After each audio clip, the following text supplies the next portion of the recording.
¿Alguna vez te pusiste a pensar cómo rayos y a quién se le ocurrió hacer un Spider-Man en los años 20 y 30, cuando hubo una depresión terrible sobre Estados Unidos? ¿Alguna vez pensaste por qué rayos que tiene de impactante esa época? Pues aparte del Gran Gatsby y del estilo, la cultura, las muestras de teatro, el Art Deco, los años 20 fue el auge de lo que vendría siendo la segunda revolución industrial. Y mucho más que eso, fue el auge de la construcción en la ciudad de Nueva York, el auge de la música, de la socialité, de la vida de élite, de la vida suburbana y sobre todo de grandes mafiosos que quedarían marcados en la historia, sobre todo en la ciudad de Nueva York, de la cual en el futuro saldrían los gángsters de Nueva York, las familias italoamericanas, los afros, los mismos chinos y sus mercados negros. Todo surgiría o tendría la semilla al menos en los años 20 y 30. Quédate en este video y te vamos a explicar el contexto social, histórico, arquitectónico de Nueva York, de Spider-Man Noir entre 1920 y 1930. Entre 1925 y 1930, la ciudad de Nueva York experimentó una ola sin precedentes, una evolución cultural arquitectónica, convirtiéndose en una época crucial para la historia urbana. Durante este increíble periodo se culminaron obras arquitectónicas monumentales que jamás habían existido, no solo en los Estados Unidos, sino tampoco en el norte, en todos los estados de la 13 colonia, entre las que podemos destacar el edificio Chrysler, finalizado en 1930, que ya contaba con 319 metros de altura y hasta aquel entonces, 1925 y 1930, era el edificio más alto del mundo en aquel entonces. Este edificio y otros más los vemos referenciados en nuestra serie, porque ¿de dónde? Si nuestra ciudad de Nueva York no tiene edificios largos, ¿de dónde se puede balancear nuestro querido hombre araña? Pues por supuesto, es que entre 1920 y 30 ya empiezan a cimentarse las grandes arquitecturas, los grandes rascacielos, los edificios de más de 200 metros, los edificios de más de 20 y 30 pisos de altura. En aquel entonces, el edificio más alto de la ciudad de Nueva York, y se convirtió en un símbolo de la ambición arquitectónica de la ciudad y el estilo Art Deco. Paralelamente, en 1930 se inició la construcción de lo que sería, después de las Torres Gemelas y antes de la Torre Gemela, el edificio emblemático de la ciudad de Nueva York, el Empire State o el Empire State Building, sentando las bases para el hito, otro hito del horizonte de lo que es la construcción en estos años y de lo que es Estados Unidos.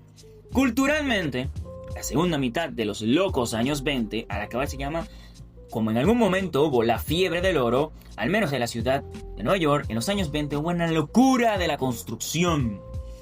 Los empresarios habían dedicado y se dedicarían a construir Nueva York. A partir de ahí vendrían los grandes proyectos mobiliarios, estructurales.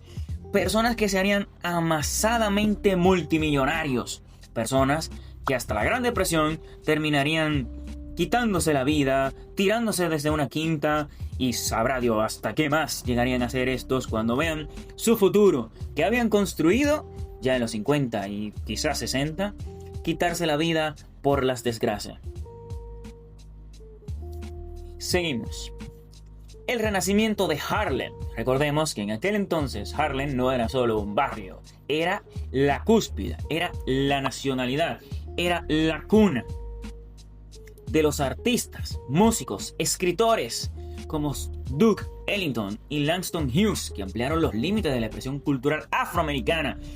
En los 20 viene el surgimiento de lo que vendría siendo el jazz, lo que vendría siendo el blues, lo que vendría siendo los cimientos del soul. Nueva York sería la cuna de estos tres movimientos afroamericanos, que con cimientos afroamericanos darían luz al mundo, atrayendo a un público de todo el mundo y consolidando a la ciudad de Nueva York como la capital de la cultura global. Ahora bien, económicamente, el periodo previo al crack bursátil de 1929, se caracterizó por la prosperidad. Wall Street era el epicentro de la actividad financiera, lo que reforzó la posición de Nueva York en la cultura y en la economía de los Estados Unidos. Sin embargo, la posterior Gran Depresión ensombreció, sumió a la ciudad en la oscuridad, generando dificultades económicas que afectaron en todos los aspectos de la sociedad urbana.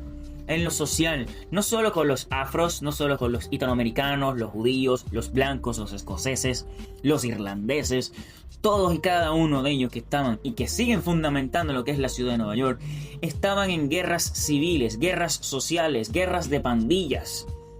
La policía tenía que luchar a diario entre separación de pandillas de afros, como de irlandeses, como de gángster italoamericanos, como de chinos y asiáticos que se hacían con el control del opio, de las drogas en aquel entonces. No solo era el alcohol. Por eso es que vemos que en la serie Spider-Man Noir tiene acción todos los días. Al menos hasta que su esposa muere, porque ahí renuncia. Sin embargo, su vida es pelear contra el crimen todos los días, porque la ciudad de Nueva York no es una ciudad tranquila, y mucho menos la ciudad que nunca duerme. La Gran Manzana de noche era llena de peligros. No era una vida tranquila. Claro, en la serie esto se ve ligeramente blanqueado o algo light, porque si ponen todas las masacres y desgracias que había en la ciudad de Nueva York entre pandillas, todas esas cosas, quedaríamos desencantados. Y una de las cosas que más le encanta a Hollywood es vendernos una falsedad de lo que fue, es y ha sido Estados Unidos. En los últimos años de la década de los 20 también fueron transformadores en términos de avances tecnológicos y los medios de comunicación. La radiodifusión se convirtió en un aspecto importante del diario vivir de los neoyorquinos. Como la ciudad de WAF se hicieron muy conocidas, la ciudad también estuvo a la vanguardia de la industria cinematográfica. Antes del traslado a Hollywood, Los Ángeles, Nueva York albergaba estrenos contribuyendo con la evolución de la cultura del cine. Es decir, en estos comienzos de las películas en blanco y negro sobre gangsters y pandillas, sobre el cine noir. Socialmente pasaron muchas cosas. Ahora bien, esta es una época de crisol de diversas comunidades, como ya les comenté, cada uno contribuyendo a la diversidad de la misma, diferentes y pequeñas y a la vez grandes comunidades. Esta diversidad también planteó diferentes desafíos que son parte de la cultura estadounidense y sobre todo de la cultura de Nueva York. La materia de la vivienda, lo que es el empleo, lo que es la segregación racial, la integración social, el segmentarismo, la disgregación que existe todavía en los Estados Unidos en menor medida, pero que en aquel entonces era muy marcado. Habían sectores únicos para los italoamericanos, para los pocos latinos inmigrantes que habían, para los chinos, para los judíos, incluso habían especiales lugares que eran solo de las personas afroamericanas. Por eso les digo que esta serie ha sido blanqueada enormemente, ya que si colocan cómo era Nueva York en esos años, el nivel de racismo no podría caber en pantalla, y de ninguna forma la señorita Reese, que amamos, fuera la secretaria, y que nuestro querido Reggie, que amamos como un tremendo guía y buen personaje de reparto y mejor amigo de Ben Reilly, jamás habría sido afro, y mucho menos en esta época, y mucho menos periodista. No estoy diciendo que no los hubiera, pero no trabajaría en compañías de blanco, al menos no en el Nueva York de esos años.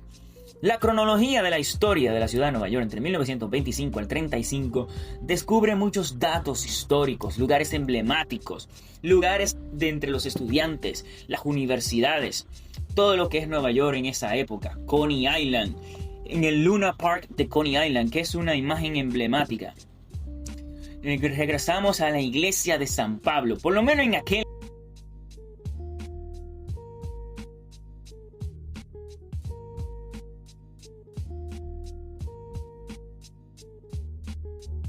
entonces era un monumento formidable de lo que es la cultura, lo que es la religión católica, al menos en ese sentido. La biblioteca móvil de la Biblioteca Pública de Nueva York era un bus, en aquel entonces un bus, que llevaba libros entre los vecindarios para comprar y para fomentar la lectura. Ojo, en una época oscura se fomenta la lectura. Eso es uno de los puntos y pilares que evitó que la ciudad de Nueva York se hundiera en un ostracismo y en un ocultismo.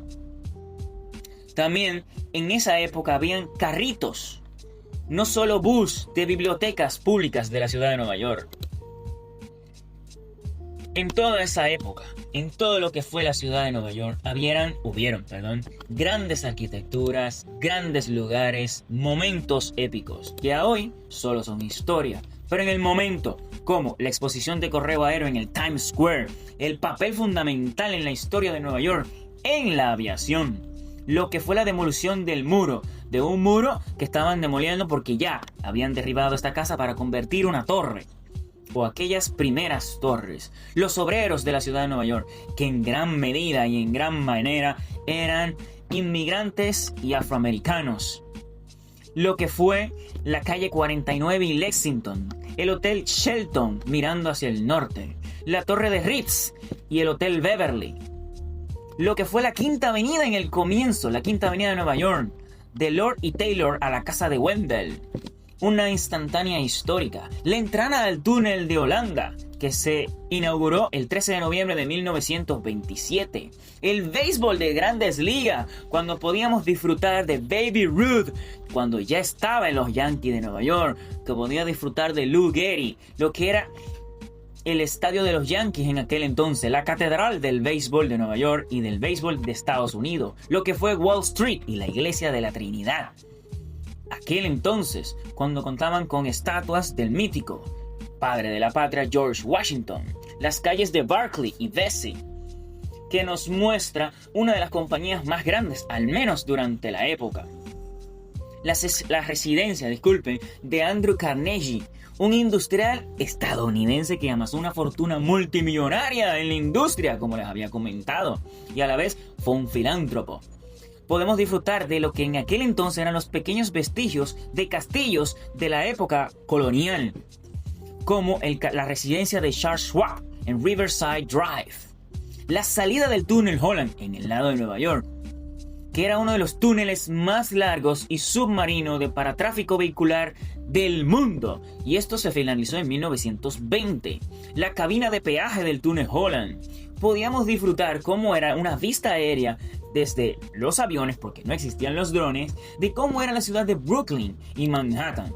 Es decir, Spider-Man Noir tomó uno de los momentos culturales más emblemáticos de lo que es la cultura de Nueva York, para darnos una tremenda serie, que aunque parezca ilógico para nosotros los latinos pensar, joder, ya en los 20 habían rascacielos, sí y no, pero al menos más de la mitad de los edificios eran 3 veces más altos que la mitad de los edificios largos, por lo menos en pequeños países de Latinoamérica, y sobre todo, aún países como México, ya Nueva York en 1920 y 30 estaba 10 veces más desarrollado que cualquier país de Latinoamérica, y mucho más en arquitectura.